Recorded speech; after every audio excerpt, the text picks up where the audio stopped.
Eps ke-108. Ini isi babnya dikit. Kalian bisa baca dengan pelan-pelan biar nggak cepet kelar. Hehe. Mana kuncinya? Biar papa aja yang nyetir. Velak menengadahkan tangan. Cakra tak banyak bicara. Menyerahkan kunci mobil ke papanya dan memutar, masuk ke kursi samping kemudi. Velak mengulurkan plastik bening berisi makanan yang tadi mereka bungkus itu ke Cakra. Pelan mobil melaju keluar dari halaman resto. Beberapa kali Velak melirik anak gantengnya yang diam sambil liatin luar jendela. Dia membiarkan saja dulu. Gak perlu mempertanyakan seperti apa perasaannya sekarang, karena dia sudah tahu seperti apa sakitnya. Dia yang ditinggalkan dan dibohongi pun merasa sakit, apalagi Cakra yang dibuang dan terlunta-lunta. Belum lagi ketemu secara langsung dan mendengar jika wanita itu tengah hamil. CKK, entahlah. Mau pulang ke rumah atau balik ke kantor? Tanya Velak setelah mereka lama hanya saling diam. Cakra menoleh, menatap papanya. Papa masih ada kerjaan? Velak mengangguk. Malah kayaknya papa bakalan lembur. Mungkin jam 10 baru bisa pulang. Anterin aku pulang aja. Velak kembali mengangguk dan fokus menatap jalan depan sana. Papa masih suka sama wanita tadi? Cepat Velak menoleh karena pertanyaan Cakra. Dia tersenyum tipis dengan gelengan kepala. Papa pernah menjadi orang bodoh karena memperjuangkan perasaan papa sendirian. Papa udah ikhlasin semua itu. Menghormati keputusannya, menghormati pilihannya. Sama aja sih, katanya cinta ke papa, tapi tetap gak mau berjuang. Tiap ketemu dia rasa hati masih nyeri. Nyeri karena sakit, bukan karena cinta. Aku mungkin masih bisa bersikap biasa di depannya, Pa. Aku juga mungkin bisa memaafkannya. Tetapi aku gak akan pernah bisa menghapus rasa sakit hatiku karena pilihannya. Jadi seperti apapun penjelasannya, seperti apapun alasannya, rasa sakit hati itu akan tetap ada. Ya, walau memang aku lahir dari gunung meletus, aku ini tetap manusia yang punya rasa sakit hati. Dan aku bukan seperti mereka yang berbesar hati. Cakra mendesah panjang setelah mengeluarkan inek-unek di dalam hatinya. Velak menghentikan mobil di pelataran rumah. Dia menatap lekar anak gantengnya. Menepuk pundak Cakra lembut. Gak ada yang memintamu untuk menerima dia, Cakra. Dia punya kehidupannya sendiri, kita punya kehidupannya sendiri. Kenapa harus mikirin dia? Papa juga gak memaksamu untuk berbakti sama dia. Semuanya terserah kamu saja. Cakra tertawa getir. Kadang aku ngerasa lucu sih, Pa. Dia bisa menderita seperti itu karena pilihannya sendiri. Kita masih disuruh ngertiin. Gak habis sinking aku. Velak menggeleng dengan tawa kecil. Udah gak usah dipikirin. Kita makan dulu. Papa udah lapar. Pa? Panggil Cakra, membuat Velak yang hampir membuka pintu jadi urung. Janji ya, jangan pernah paksa aku buat nerima dia. Aku gak mau. Velak mengangguk yakin. Papa janji. Leta mengerucutkan bibir, meniup potongan bakso yang menancap di garpu. Lalu menggigit pelan bulatan bakso itu. Tak sengaja kedua mata berpapasan dengan mata Raiden yang ternyata sudah memerhatikannya sejak tadi. Tak memedulikan itu, Leta kembali makan sambil dengerin temannya cerita. Leta menunduk menatap ke pangkuan karena merasa HP-nya bergetar. Jemput enggak, Nay? Chat yang masuk dari nomor suami membuatnya tersenyum tipis. Dia meletakkan sendok dan mengusap layar ponsel. Lalu menekan beberapa huruf di sana. Nggak usah, aku nanti dianterin sama Rosa San Cakrawala. Ros, nanti anterin pulang lo. Ucap Leta, menatap ke Rosa yang duduk di sebelah Dira. Rosa mengangguk dengan mulut yang sibuk mengunyah bakso. Udah siapin tepung yang tadi? Tanyanya dengan berbisik.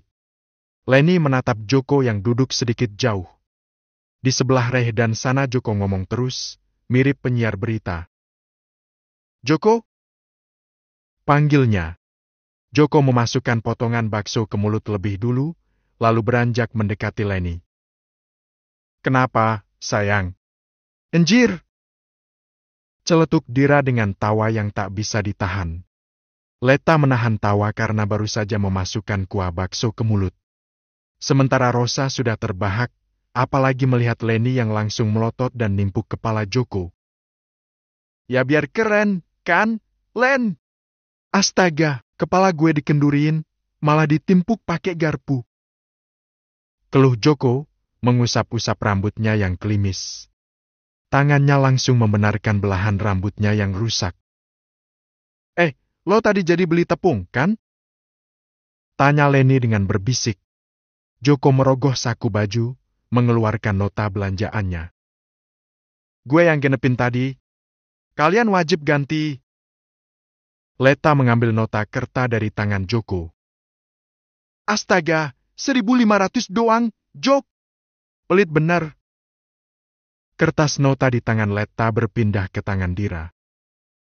"Di, segini doang. Itu ditambah 500 gue udah bisa beli tahu bulat lo. Entar dapat 3 biji." Dengan tegas Joko menceritakannya. "Bener-bener si Joko." Rosa berdecak lirih. "Bilang aja mau buat beli minyak rambut." Leni mencibir. "Besok minta sama Anggi." Leta yang bicara. Joko menjentikkan jari di depan wajah Leta. "Nah, gitu dong." Lalu dia beranjak, kembali ke tempat duduknya untuk menghabiskan semangkuk bakso. Acara ulah tahunnya cukup ramai karena memang teman satu kelas pada ngumpul di warung sini. Penutupnya, Farel diseret sama teman-teman cowok, dimandiin pakai tepung serta telur. Udah mirip banget sama adonan. Pukul 4,3 PM. Mereka semua baru bubar dari warung. Konvoi pakai motor dengan tertib lalu lintas. Leni yang boncengan sama Dira pisah sama motor Rosa karena arah pulang mereka beda. Leta menoleh beberapa kali, udah curiga kalau Raidan ngebuntuti sejak tadi. "Ros, si Raidan ngebuntuti deh." Leta sedikit mencondongkan kepala ke depan biar si Rosa dengar. Rosa menatap ke arah spion motor. "Cekaka, dia beneran ngejar elo, Let. Gue turun di minimarket di pertigaan sana aja deh, Ros. Nanti biar dijemput sama Cakra." Putus Leta, karena dia nggak mau kalau sampai status pernikahannya diketahui oleh temannya lain. Rosa mengangguk saja. "Tapi baru kali ini deh gue lihat Raiden suka sama cewek." "Cikaka, nasibnya buruk bener ya.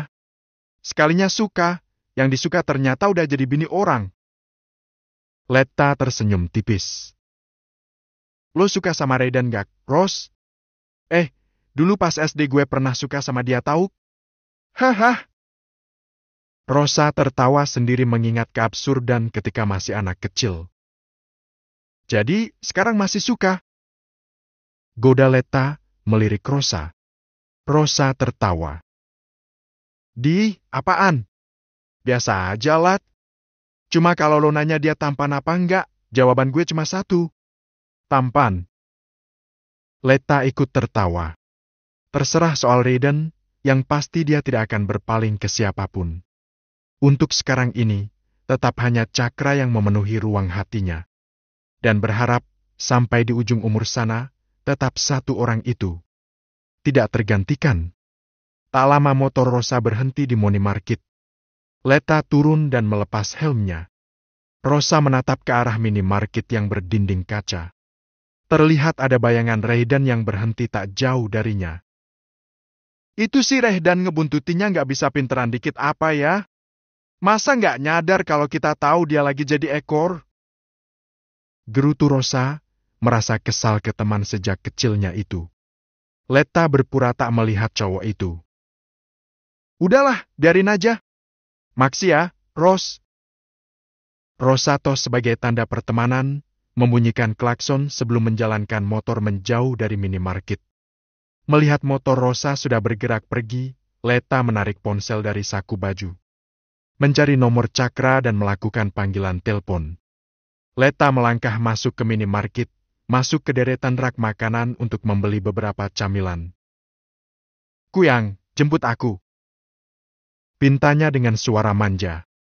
Terdengar decakan di seberang sana yang langsung membuat Letta tertawa kecil. "Lo pulang jalan kaki aja. Gue males denger panggilan itu. Tega." Letta mengambil snack kentang di depannya. "Jemput di minimarket, Ceh. Aku tunggu." Katanya pulang bareng Rosa. Nggak jadi. Letta diam melihat Raiden yang sekarang berdiri di depannya. "Rosa udah balik duluan. Gue tungguin ya." Tak menunggu jawaban Cakra, Letta mematikan telepon dan menarik ponsel. 11,41. Eps ke-109. Dengan santai Raiden melangkah mendekati Letta. Gayanya sih cool, anteng banget dengan kedua tangan yang ada di saku jaket. Langkahnya terhenti beberapa kaki dari Letta yang berdiri menggenggam HP serta sebungkus ciki. Lo, mau beli apa?" tanya Raiden, melirik yang Letta pegang. Letta menatap ciki di tangannya. "Cuma camilan aja." "Lo, kenapa bisa ada di minimarket ini? Bukannya rumah lo, berlawanan arah ya?" Raiden terlihat menarik nafas dalam, dia menatap ke sekitar. "Nggak ramai sih, tapi ada beberapa pembeli dan 3 karyawan toko. CKK, dia tuh cuma ngebuntuti aja sih, nggak ada niat mau jahatin. Toh, ini di tempat ramai, kan?" Raiden tersenyum tipis, lalu menunduk dengan menggigit bibir atasnya. "Kenapa Rosa nggak kanterin lo sampai rumah?" Letta mengerjap beberapa kali. "Gue nunggu Cakra. Dia mau jemput gue ke sini." "Aku Letta, jujur." Raiden membuang muka dengan senyum simpul. Detik kemudian dia menggeleng kecil. "Semoga langgeng sampai menikah, sampai kalian menua." Kedua mata Letta justru memekik mendengar kalimat berupa untayan doa itu. Bukannya nggak suka.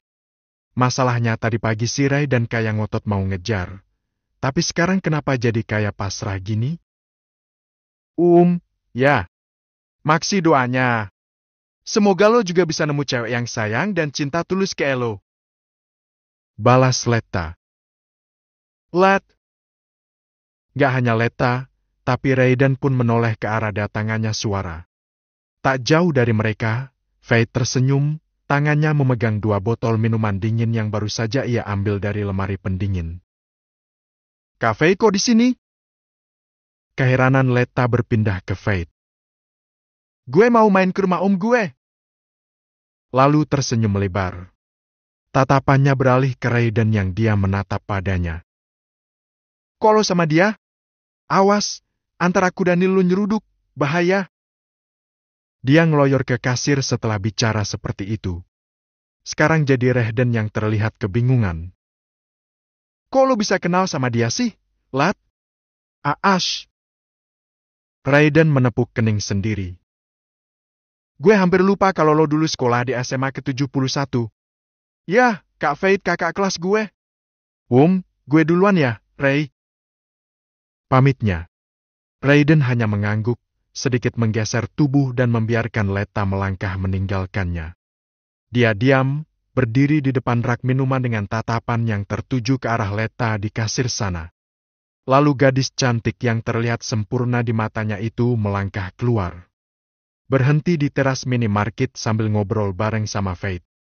Kelihatan sangat akrab, bahkan Letta sampai tertawa kecil, begitu juga dengan Faith. Detik kemudian Raiden menyunggingkan senyum saat melihat ada motor hitam yang datang, lengkap dengan pengendaranya. Cakrawala yang sangat tak dia sukai. "Sejak kapan lo sama dia di sini? Atau omang dari warung bakso sana lo udah barengan sama sepaha ini?" Nanyanya sih ke Letta, tapi tatapan Cakra terarah ke Faith yang meneguk minuman. "Ini kakaknya baru aja datang. Astaga, main tuduh. Heran, sama kakak nggak ada sopan-sopannya." Cara ngomongnya sih biasa aja, tapi nggak tahu kenapa di kuping Cakra terdengar geli dan menggelitik banget. Beneran kayak batu yang kocok di dalam kaleng. "Bacot lo kenapa makin ngebangsat sih? Asu banget. Umpat Cakra, tak suka. Fade membuang muka, menyembunyikan tawanya.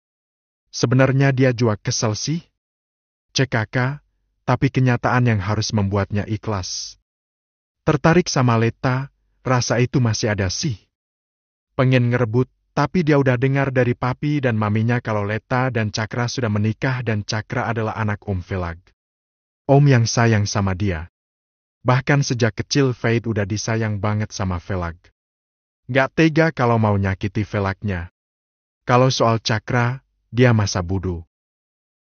Dahlah, gue mau ketemu Om Velag. Lalu ngeloyor menuju ke motornya. Papa belum pulang. Dia lembur. Jadi gak usah ke rumah Papa. Mending lo balik ke rumah lo sendiri sana. Usir Cakra secara kasar. Leta menarik lengan Cakra. Tanyanya, lirih. Cakra mengangguk saja, mulai menaiki motor dan memutar kuncinya. Dia melirik Fade yang juga meliriknya. Ngapain lo? Galaknya. Fade mengangkat helm yang belum dia pakai. Gue timpuk helm lo ya. Kali ini Cakra yang menyunggingkan senyum, melirik ke belakang. Duluan ya, Kak. Pamit Leta ke Fade. Iya, sayang, hati-hati. Lo tadi panggil bini gue apa? Ulangi coba. Gak jadi mutar gas, malah sekarang mutar kunci, matiin mesinnya lagi. Leta nabok punggung Cakra. Cakra, ayo pulang. Lah, kenapa? So what? Sahut Fade tanpa merasa bersalah. Emang kurang jelas, Han? Malam itu kan udah dijelaskan sejelas-jelasnya kalau gue dan Leta itu sudah men. Kak Fade, please deh. Mohon Leta dengan tangan yang membekap mulut Cakra. Tahu mulutnya dibekap, Cakra juga anteng aja. Karena kalau posisi begini, kelihatan banget kalau Leta lagi meluk dia dari belakang. Cakra, kalau kamu masih mau berantem, aku pulang sendiri. Ancamnya tepat di samping telinga Cakra. Cakra hanya mengangguk, ada yang nempel di punggung, dia jadi lunak. Kembali memutar kunci, melirik sengit ke Fade dan langsung menjalankan motor meninggalkan minimarket. Sementara di samping pintu minimarket sana, Ray dan Diam berdiri. Mencoba merangkai isi dari obrolan Fade dan Cakra tadi. Kok kesannya kayak si Leta tinggal serumah sama Cakra sih? Nyebutnya kayak orang tua yang sama. Apa? Nggak mungkin, batin Raiden, menebak-nebak sendiri. Gak jadi ngebuntuti Leta, dia melangkah keluar minimarket tanpa membeli apapun. Menaiki motor dan melaju untuk pulang. Nei! Panggil Cakra. Dia sedang ada di atas ranjang dengan tangan yang melambai. Leta berdecak, memilih duduk di meja rias. Mengambil handbody dan mengusap-usap kulitnya pakai itu. Dia baru saja selesai mandi soalnya. Nei! Panggilan yang terdengar sangat manja. Bentar, Cakra! Sahut Leta, merapikan rambutnya. 5 menit, Leta naik ke atas ranjang. Nurut aja saat tangannya ditarik untuk tiduran di samping Cakra. Lalu akan seperti biasa, Cakra melingkarkan tangan ke pinggang Leta dengan kepala yang langsung ngusel ke dada. Gak usah pakai BH lah, Nei! Ngomongnya, ngerasa kurang nyaman. Apaan sih? Leta mengerucutkan bibir. Cakra udah menyibak kaos Leta. Lepasin aja sih. Suruhnya. Cakra, Gerutu Leta, tapi tetap nurut maunya suami. Akhirnya cuma pakai tank top tipis tanpa dalaman. Dan membiarkan suaminya ngusel di dada mirip anak yang ngusel ke emaknya. Cakra beneran gak ngapa-ngapain. Cuma merem sambil meluk Leta. Leta mengusap lembut kepala Cakra, lalu melirik wajah ganteng suaminya yang sedikit berbeda. Cakra, kamu kenapa? Ada masalah? Tanya Leta yang udah hafal sama sifat Cakra. Bisa Leta rasakan Cakra yang meneguk ludah, lalu lingkaran tangannya makin terasa mengencang. Kepala Cakra juga makin ngusel.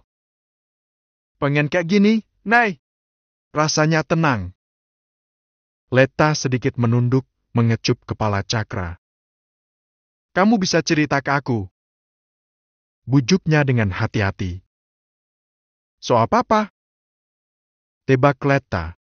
Cakra menggelengkan kepala. Lalu hening, Leta tak lagi bertanya. Begitu juga dengan Cakra yang diam dengan posisi yang tak berubah. Gue tadi ketemu sama wanita itu. Cakra memulai bercerita setelah beberapa menit berlalu. Leta mengusap-usap punggung Cakra lembut. Nggak perlu bertanya, karena dia paham siapa yang dimaksud Cakra. Dia sama suaminya, dari periksa kandungan. Cakra menjeda, meneguk ludah dan membiarkan bulir menetes di ujung mata. Sakit banget lihat dia, Nay. Bayangan pas aku dibuang, kayak kaset yang diputar ulang. Padahal aku nggak ingat kejadiannya, tapi sakitnya kerasa banget. Suara Cakra menghilang. Dia makin menenggelamkan kepala di belahan dada Leta. Leta menggigit bibir dengan tangan yang tetap bergerak mengusap punggung. Mau nanggapi yang gimana, Leta malah bingung sendiri.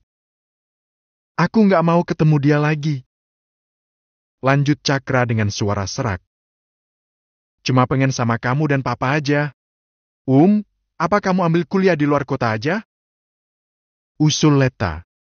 Cakra menengadah, menatap wajah cantik istrinya. Terus kalau aku jauh dari kamu mau ngapain? Leta mendesah kecil. Bukan itu, Cakra.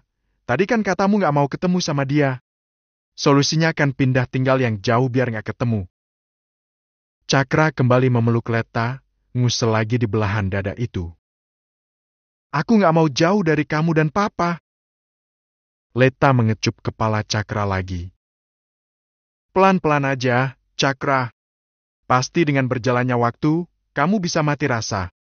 Rasa sakit itu hilang, nggak akan kerasa lagi. Semua butuh waktu kok. Cakra mengangguk. Aku tidur ya, Nay. Haham, tidur aja. Leta mengusap lembut punggung Cakra, membiarkan Cakra sesukanya. Hingga menit berlalu, Leta justru terlelap lebih dulu. 20,4. Eps ke-110, Davita. Bab ini isinya Davita, Goji. Skip ya yang gak suka. Karena aku ingin menceritakan semua yang berhubungan dengan tokoh utama, bukan melulu tokoh utamanya saja. Pukul 7,3 PM. Gerbang tinggi rumah tinggal Raiden terbuka lebar. Motor gede dengan pengendaranya yang masih memakai seragam putih abu-abu itu melaju pelan memasuki pelataran rumah. Berhenti dengan sembarangan di garasi samping rumah yang biasa dipakai parkir Pak Satpam dan orang yang bekerja di rumahnya. Tak langsung turun, Raiden dia menatap kepala motornya yang sama seperti sebelumnya. Tapi kepalanya lagi sibuk memikirkan kejadian di depan minimarket tadi. Apa Cakra sama Leta udah tunangan ya? Monolognya dalam kesendirian. Dia menepuk-nepuk tangki motor, rasanya patah hati banget. Tangannya menarik spion membuat wajahnya terlihat di kaca itu. Perasaan gue nggak jelek. Gue nggak kalah ganteng sama Cakra. Kenapa Leta nggak milih gue aja sih? Apa hebatnya Cakra? Bertanya sama bayangannya sendiri. Merasa sudah cukup melamun, Raiden turun dari motor. Melangkah santai menuju ke teras rumah. Langsung mendorong pintu dan masuk tanpa kembali menutupnya. Langkah kakinya terhenti saat melihat pemandangan yang tak pernah ia lihat sebelumnya. Di ruang tengah, di atas sofa panjang papanya duduk memijiti kaki mama tirinya. Udah makan belum, sayang? Tanya Papa Goji, melirik Davita yang tiduran sambil memegangi perut. Udah mendingan, Mas. Kamu nggak telepon Raiden? Ini udah malam loh, Mas. Dia belum pulang. Kalimat yang terdengar mengkhawatirkan. Ya, benar kata Aileen. Jika Aileen memiliki alasan untuk membenci Davita, tidak dengan Raiden yang sejak kecil tak melihat seperti apa luka mama kandungnya. Ya, dia memang tak menyukai, tapi tidak pernah berlaku kasar. Hanya tak pernah bicara atau menjawab jika diajak bicara. Itu Raiden. Lamunan Raiden buyar ketika tatapan papanya tertuju ke arahnya. Dia melangkah mendekat, meneguk ludah melihat senyum tipis di wajah pucat mama tirinya. Ada ekstra di sekolah? Tanya Mama Davita. Raiden hanya menggelengkan kepala. Tak mengatakan apapun, dia melangkah menaiki undakan tangga menuju ke kamarnya yang ada di lantai atas. Goji mengusap lembut lengan Davita. Jangan pikirkan Raiden dan Aileen. Pikirkan kandunganmu saja, aku tidak mengizinkan terjadi apa-apa dengannya. Davita hanya mengangguk saja. Aku mau tiduran di kamar, Mas. Goji mengangguk, membantu istrinya untuk berdiri. Aku bisa sendiri kok. Ucap Davita ketika Goji memapahnya. Aku nggak mau kalau sampai nanti kamu jatuh. Perutmu kosong, Dav. Nanti aku belikan buah pisang ya. Davita menurut, membiarkan suami memapahnya sampai masuk ke kamar. Lalu menyelimuti tubuhnya yang sudah rebahan di kasur. Dia memejamkan kedua mata ketika kecupan mendarat di kening. Aku pergi dulu. Pamit Goji, dia berbalik dan melangkah keluar dari kamar. Melihat pintu kamar yang tertutup, Davita menghela nafas panjang. Tangannya bergerak mengusap perut yang terasa sangat tak nyaman. Ingatannya kembali pada masa kehamilannya yang pertama dulu. Memang hamil muda, tapi babinya nggak serewel ini. Dia makan apa saja masuk, tidak mengalami morning sickness dan tidak pernah periksa kehamilan. Tetapi sangat beruntung karena bayi itu tetap sehat dan bisa lahir dengan selamat. Ya Allah, maafkan aku yang sudah tega membuang anakku sendiri, batinnya, menyesali perbuatannya yang dahulu. Sudah sangat lama, seharusnya dia sudah seperti Raiden. Maafkan Mama, Viggo. Maaf karena Mama tak pernah mencarimu. Davita menyugar rambut ke belakang. Ya, setelah membuang anaknya dia langsung pergi mengikuti Goji. Tinggal di rumah ini dan telah disibukkan oleh drama rumah tangganya. Sampai dia melupakan tentang anaknya itu. Belum lama, baru setelah dinyatakan hamil, bayangan bayi kecil yang teriak sambil menggigit mainan kuda nil itu terbayang di ingatan. Ya, dia anakku. Pengakuan Velak tadi siang terngiang di kepala. Apa Velak menikah dengan janda yang sudah memiliki anak? Pertanyaan itu yang sekarang berputar di kepala. Davita menggigit bibir, mengingat wajah Cakra yang ada di dekat Velak. Tapi, kenapa wajah anak itu mirip dengan wajah Velak? Atau, Davita meraih tas kecil yang ada di atas meja, mengambil ponsel dan menekan beberapa nomor di sana. Dia menyibak selimut dan melangkah menuju ke kamar mandi. Mengunci pintu dan menekan tanda telepon di pojok layar ponselnya.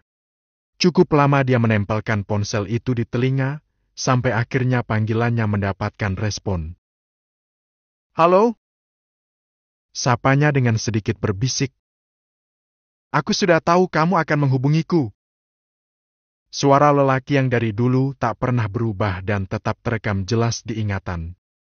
Hanya saja, Davita sudah bertekad untuk menghapusnya. Vel, kamu pernah menanyakan tentang anakku. Anak yang pernah aku lahirkan. Davita meneguk ludah setelah mengatakan itu. Apa kamu mencari anak itu? Apa kamu menemukan anak itu? Sekarang dia ada di mana? Kenapa kamu bertanya padaku, Dav? Apa kamu lupa kata terakhir yang kamu katakan padaku ketika ditelepon waktu itu? Bukankah kamu sendiri yang bilang jika anak itu sudah bahagia bersama dengan orang yang mengambilnya? Jika kamu bisa bicara seperti itu, seharusnya kamu tahu, kan? Lalu hela nafas panjang terdengar dari seberang sana. Aku sungguh tak menyangka. Di dunia ini benar-benar ada seorang ibu yang tega membuang anaknya demi kerakusan orang tuanya. Kedua bulir menetes membasahi pipi putih Davita. Vel, kamu nggak tahu posisiku saat itu. Aku dijual oleh kedua orang tuaku. Mereka memaksaku menikah dengan Mas Goji yang sudah memberi papa uang. Begitu Viggo lahir, Mereka memaksaku untuk ikut tinggal bersama Mas Goji. Aku nggak bisa nolak keinginan mereka, Vel. Daripada Mama yang bawa Vigo pergi, aku sendiri yang membawanya. Jadi namanya Vigo? Tanya Velag. Davita menghela nafas panjang, mengusap bulir yang membawahi wajah. Iya, Vigo Egis Baksel. Lalu 2 bulir kembali menetes di pipi. Seperti namamu. Lanjut Davita lirih. Mereka sama-sama diam untuk sebentar. Larut dalam kesedihan di masa lalu. Kenapa kamu gak kasih dia ke aku, Dal? Kamu juga tahu kalau aku menyayangi anak itu. Kenapa justru kabar tentang kamu yang menggugurkan bayi yang sampai di aku? Tanya Velag dengan suara yang sedikit meninggi. Davita terisak kecil.